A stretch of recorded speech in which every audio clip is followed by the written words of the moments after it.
안녕하세요. 8월 20일 큐티입니다. 오늘은 이사야서 30장 1절에서 17절까지 말씀을 중심으로 묵상을 하게 됩니다. 우리가 마음이 급할 때면 우리는 지름길을 누구나 다 생각하게 됩니다. 자동차를 몰고 가다가도 아무래도 길이 너무 느리겠다 싶으면 나만의 지름길을 열심히 찾아가기도 하지요. 그런데 이렇게 지름길을 찾아가다 보면 어느새 길이 없는 곳, 막다른 곳, 그리고 정말 위험한 곳으로 들어가게 되는 것들도 종종 발견하게 됩니다. 바로 유다 백성이 이랬습니다. 그들은 여호와 하나님이 아닌 다른 나라들, 애굽, 아수르 등을 의지하면서 자신들이 만든 새로운 지름길을 열심히 찾아갔었지요. 결국 그런데 그들의 끝은 멸망이었습니다. 오늘 이 30장 1절 말씀을 보면 패역한 자식들은 화 있을진저, 이렇게 말씀이 시작되는데요. 그들이 아무 계획이 없거나 아무 노력을 안 하거나 한 것이 아니라 오히려 인간의 계획, 인간의 움직임, 인간의 나름의 방식을 찾았기 때문에 그것이 정말 무서운 것이었습니다. 여호와 하나님께 여쭙지 않았습니다. 그들은 하나님의 영으로 말미암아 무엇을 결정하지 않았습니다. 그들은 오늘 2절 말씀해 보니 바로의 세력 안에서 스스로 강하려 하였고 애굽의 그늘에 피하려 하여, 그들은 여호와 하나님께 묻지 않는, 여호와 하나님을 의지하지 않는 그런 무서운 모습을 보여주었죠. 누가 그들을 지었으며 누가 그들을 인도하고 계신지 이 모든 것을 잊어버리고 그들은 자신들의 하나님을 놓쳐버리고 온전하게 그들의 주인 되시는 하나님을 주인으로 인정하지 않으며 왕으로 인정하지 않는 모습을 보이는 것입니다. 결국 이렇게 내가 누구에게 속한 영혼인지, 내가 누구를 위하여서 살아가야 하며 내가 어떤 일을 감당해야 되는 사람인지에 대한 이 모든 의식이 없이 그저 위기를 벗어나기 위하여, 그저 지금 잘 먹고 잘 살기 위하여 모든 것을 결정하였던 어리석었던 백성들, 그들의 결말은 3절에서 5절까지 말씀이 나옵니다. 바로의 세력이 너희의 수치가 되며, 바로의 세력이 그들에게 영광이 되고 도움이 될 줄 알았더니 정반대로 수치가 되며, 애굽의 그늘의 피함이 너의 수욕이 될 것이라. 그들에게는 도움이 되기는커녕 오히려 큰 좌절과 절망과 수욕, 정말 끔찍한 모욕이 된다 하는 것입니다. 정말 큰 나라였지요. 의지할 법해 보였고 그리고 도움이 될 것 같은 나라들이었습니다. 그런데 그 나라들이 도움도 자랑도 명예도 되지 않냐고 오히려 수치가 된다. 이것은 여호와께서 기뻐하시지 아니하는 구원, 여호와께서 허락하시지 않는 구원의 결말인 것입니다.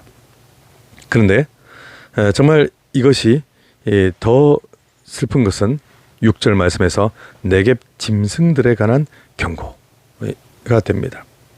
이제 사신들이 재물을 나귀에 싣고 보물을 이제 잔뜩 해서 온갖 이런 것을 가지고 자기에게 무익한 민족으로 갔으나, 이것은 이제 보통 그 평범한 이 사신들이 아니고 공물을 바친다 할 때 개념이 됩니다. 우리도 예전에 힘이 없었던 시절, 주변의 큰 나라들에게 우리가 공물을 바쳐야만 살 수가 있었던 그런 시절들이 있었지요. 참으로 안타까운데요.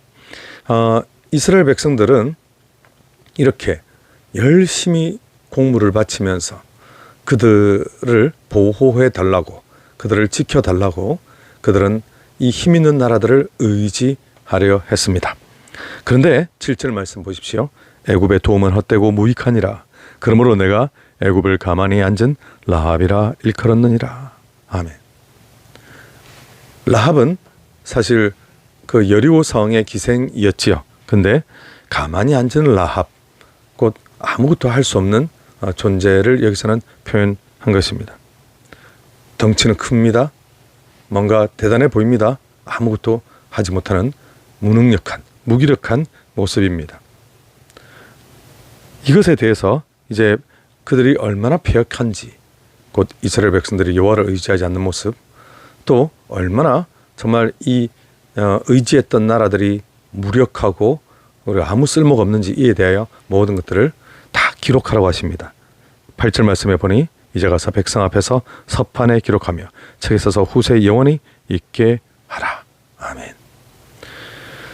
하나님께서는 이 백성의 문제들을, 이 백성의 심각함을 기록에 남겨서 영원히 후대의 교훈으로 삼게 하시는데요. 여호와를 믿으면서도 여호와의 백성이면서도 여호와의 법을 듣기 싫어하는 백성들,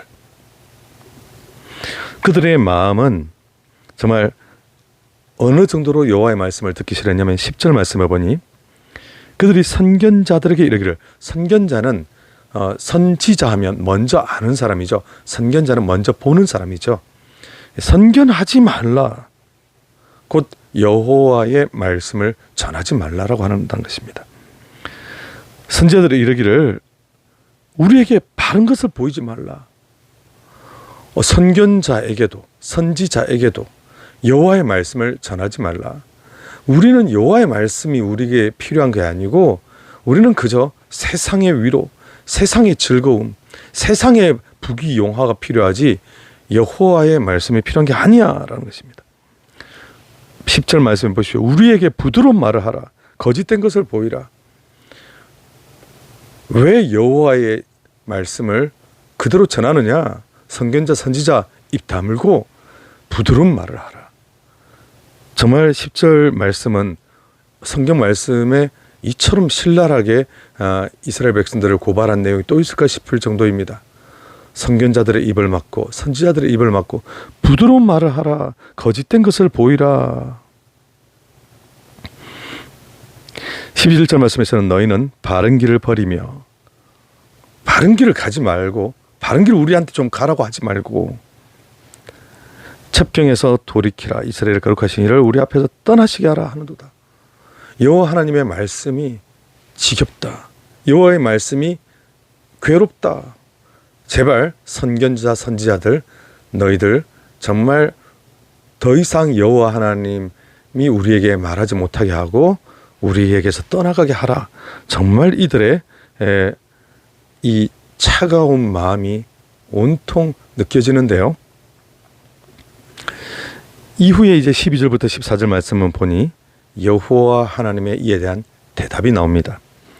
이러므로 이스라엘의 거룩하신 이가 이같이 말씀하시되 너희가 이 말을 업신여기고 압박과 허망을 믿어 그것을 의지하니, 분석이시죠? 이 죄악이 너희에게 마치 무너지려고 터진 담이 불쑥 나와 순식간에 무너짐 같게 되리라 하셨은즉. 아멘.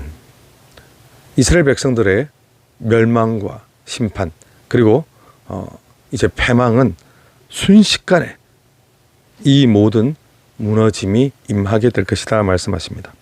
그리고 하나님께서는 14절 15절에서 연결하여 쭉 말씀하시는데요. 하나님께서 정말 이들에게 아무 데서도 도움을 받지 못하고 구원을 받지 못할 것이다 말씀하시며 15절 말씀, 주 여호와 이스라엘의 거룩하신 이가 이같이 말씀하시되 너희가 돌이켜 조용히 있어야 구원을 얻을 것이요 잠잠하고 신뢰해야 힘을 얻을 것이거늘 너희가 원하지 아니하고. 지금 이스라엘 백성이 잠잠하게 있어야 된다고 하는 것은 그저 그냥 침묵하라는 것이 아니고 잠잠히 외부의 도움을, 외부의 어떤 힘을 의지하려고 하는 것을 내버려 두고 여호와 하나님 앞에 잠잠하게 엎드리라는 것이죠. 그래야 구원을 얻을 것이라 라는 말씀입니다. 근데 뒤에 말씀해 보니 16절 말씀에 아니라 우리가 말 타고 도망하리라. 그들은 빠르게 자신들의 방법을 찾아서 도망하고 살 길을 찾아갑니다. 그들은 방향을 돌이킬 수 있는 기회를 여호와 하나님으로부터 다시 듣지만 그들은 따르지 않습니다. 그들은 결국 다시 여호와를 피하려 하는데요. 그러나 하나님께서는 18절 말씀에 보니 이들을 다시 기다리시며 다시 은혜를 베푸시며 다시 도와주시게 됩니다. 여호와 하나님의 크신 은혜가 여기서 드러나게 되지요. 우리는 부디 어려운 상황에서 힘이 센 다른 사람들 의지하지 않냐고 여호와 하나님 앞에 진실이 잠잠히 엎드리는 저와 여러분 되시기를 축복합니다.